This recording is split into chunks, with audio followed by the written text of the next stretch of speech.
Hi friends, எல்லோரும் எப்படி இருக்கீங்க?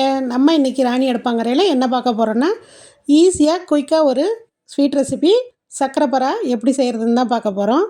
வாங்க வீடியோக்குள்ளே போய் பார்க்கலாம். ஒரு பவுலில் 2 கப் அளவுக்கு மைதா எடுத்துக்கலாம். நல்லா சலித்து எடுத்துக்கோங்க. இதோடையே நம்ம தேவையான அளவு உப்பு போட்டுக்கலாம். இப்போது நான் ஒரு குழிக்கரண்டி அளவுக்கு ரீஃபைண்ட் ஆயில் எடுத்திருக்கேன். நீங்கள் உங்கள்கிட்ட நெய் இருந்தாலும் நெய்யும் ஆட் பண்ணிக்கலாம். நெய் போட்டால் இன்னுமே நல்ல வாசமாகவும் மொறுமொறுப்பாகவும் நமக்கு சர்க்கரை பரா கிடைக்கும். இல்லாத பட்சத்துக்கு நம்ம இந்த ஆயிலே சேர்த்துக்கலாம். நல்லா இதை கலந்து விட்டுடலாம். மாவு, எண்ணெய், உப்பு எல்லாமே கலந்து வர மாதிரி நல்லா கலந்து விட்டுடலாம். நம்ம கையை வச்சு மாவையும் எண்ணெயும் நல்லா ஒன்றா கலந்து வர மாதிரி கையை வச்சு இப்படி அழுத்தம் கொடுத்து பிசையணும். அப்போ தான் அது எல்லா மாவுக்கும் நம்ம ஆயில் போய் சேர்ந்து நல்லா மொறுமொறுப்பாக நமக்கு வெந்து வரும். பாருங்கள், இந்த மாதிரி கையை வச்சு கசக்கி விட்டு நல்லா பிணைஞ்சி விட்டுருங்க.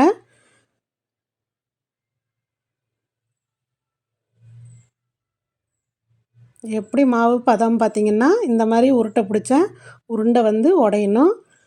அந்த மாதிரி பதத்துக்கு நம்ம மாவை பிணைஞ்சிக்கலாம். இப்போ இதுக்கு தேவையான அளவு தண்ணி ஊற்றி மாவை நம்ம உருட்டிக்கலாம். கொஞ்சம் கொஞ்சமாக தண்ணி தெளித்து சப்பாத்தி மாவு பதத்துக்கு நம்ம நல்லா பிணைஞ்சிக்கலாம்.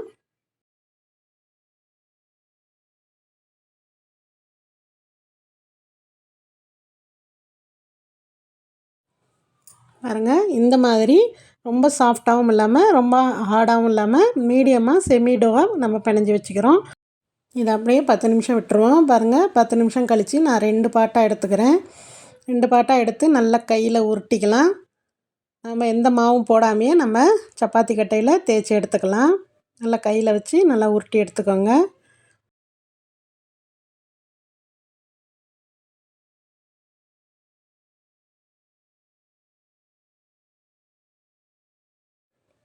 இப்போ நம்ம சப்பாத்தி தேய்க்கிற மாதிரியே நல்லா இழுத்து விட்டு தேய்ச்சி விட்டுருவோம். நல்லா திருப்பி திருப்பி ஒரே சமமாக வர்ற மாதிரி நம்ம சப்பாத்தி மாதிரி தேய்ச்சி விட்டுக்கலாம்.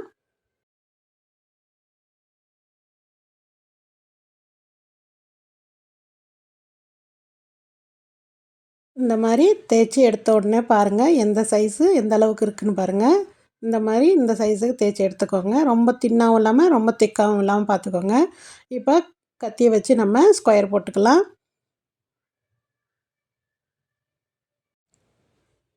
உங்களுக்கு எந்த ஷேப் வேணுமோ அந்த ஷேப்புக்கு நீங்கள் பீஸ் போட்டுக்கோங்க.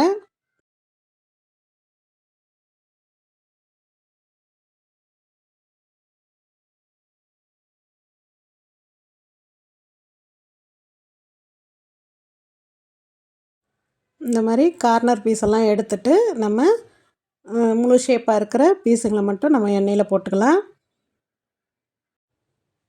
இந்த கார்னர் பீஸ் எல்லாம் மாவு திரும்ப பிணையும் போது சேர்த்துக்கலாம். இப்போ இதெல்லாம் ஒரு பிளேட்டுக்கு மாற்றிக்கலாம். பாருங்கள், எந்த மாதிரி சைஸில் இருக்குதுன்னு இந்த மாதிரி கட் பண்ணி எடுத்துக்கோங்க எல்லா மாவையும். இதை நம்ம ஒரு பிளேட்டுக்கு மாற்றியாச்சு. இதே போல் எல்லா மாவையும் நான் கட் பண்ணி ஒரே இதை பிளேட்டுக்கு மாற்றிக்கிறேன்.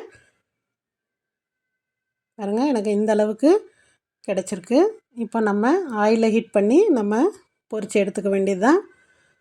ஆயிலை ரொம்ப சூடு பண்ணாமல் லோ ஃப்ளேம்லேயே வச்சு நம்ம இதை வச்சு பொரித்து எடுக்க போகிறோம். நான் போட்டோன்னே பாருங்கள், மேலே ஸ்லோவாக எந்திரிக்குது. இந்த அளவுக்கு நீங்கள் பொரித்து எடுத்தால் தான் போட்டோடனே கருகாமல் பபிள்ஸ் வராமல் நல்லா பொரிஞ்சு வரும். நீங்கள் ஹை ஃப்ளேமில் போட்டிங்கன்னா சீக்கிரமாக கரிஞ்சிரும், உள்ளே வேகாது. அதனால் இந்த மாதிரி லோ ஃப்ளேமில் வச்சு நீங்கள் பொரித்து எடுத்துக்கலாம். லோ டு மீடியம் வச்சுக்கோங்க. ஃபஸ்ட்டில் ஸ்டார்டிங்கை லோ வச்சுக்கோங்க. சப்போஸ் உங்கள் எண்ணெய் காஞ்சிருச்சுன்னா நீங்கள் ஸ்டவ் ஆஃப் பண்ணிட்டு கூட நீங்கள் அந்த பீஸுங்களை ஆட் பண்ணிக்கலாம். அது தானாகவே மேலே எழுந்து வருது பாருங்கள். நான் லோ ஃப்ளேமில் தான் வச்சுருக்கேன். எந்த அளவுக்கு மேலே எழுங்கி வருது பாருங்கள். எல்லா பீஸும் கொஞ்சம் மேலே வந்ததுக்கப்புறம் கொஞ்சம் மீடியம் ஃப்ளேம் வச்சு medium to low, low to medium பண்ணி நீங்கள் பொரித்து எடுத்துக்கலாம்.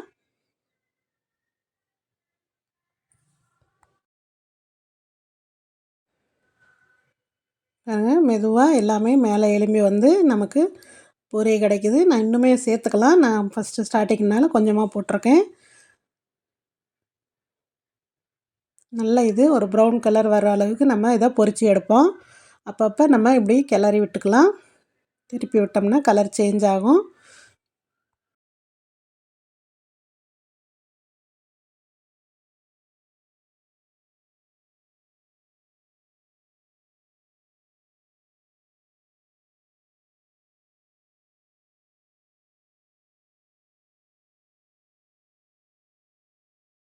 பாருங்கள் எந்த அளவுக்கு கலர் சேஞ்ச் ஆகி நல்லா வெந்து வந்திருக்கு பாருங்கள். இதே போல் எல்லா பீஸையும் நம்ம பொரித்து எடுத்துக்கலாம்.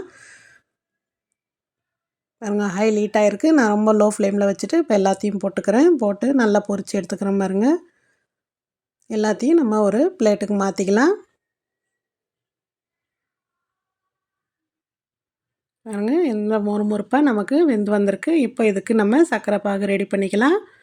அடுப்பை பற்ற வச்சு ஒரு கனமான பாத்திரம் வச்சுக்கோங்க. அதில் நம்ம எடுத்த 2 கப்பு மைதாவுக்கு 1 கப்பு சுகர் தான். அதில் ஒரு 3/4 கப் அளவுக்கு வாட்டர் ஆட் பண்ணிக்கோங்க.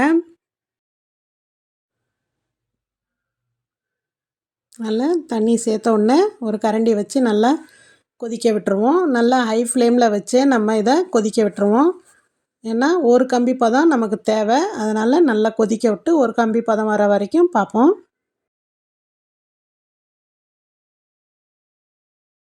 பாருங்கள் நல்லா கொதித்து வந்துருச்சு.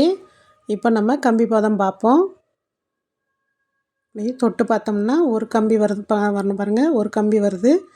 இந்த அளவுக்கு இருந்தால் போதும். இப்போ ஸ்டவ்வை லோ ஃப்ளேமில் வச்சுக்கிட்டு நம்ம பொரித்து வச்சதை அதில் போட்டுருவோம்.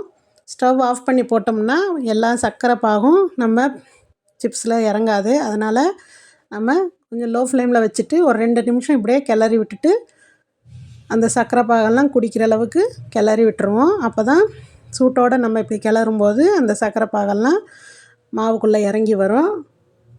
இப்போ நம்ம ஸ்டவ் ஆஃப் பண்ணிக்கலாம். ஒரு 2 நிமிஷம் 1 நிமிஷம் போதுங்க. 1 நிமிஷம் நல்லா கிளறி விட்டால் போதும். ஸ்டவ் மேலே வச்சு 1 நிமிஷம் கிண்டி விடுங்க.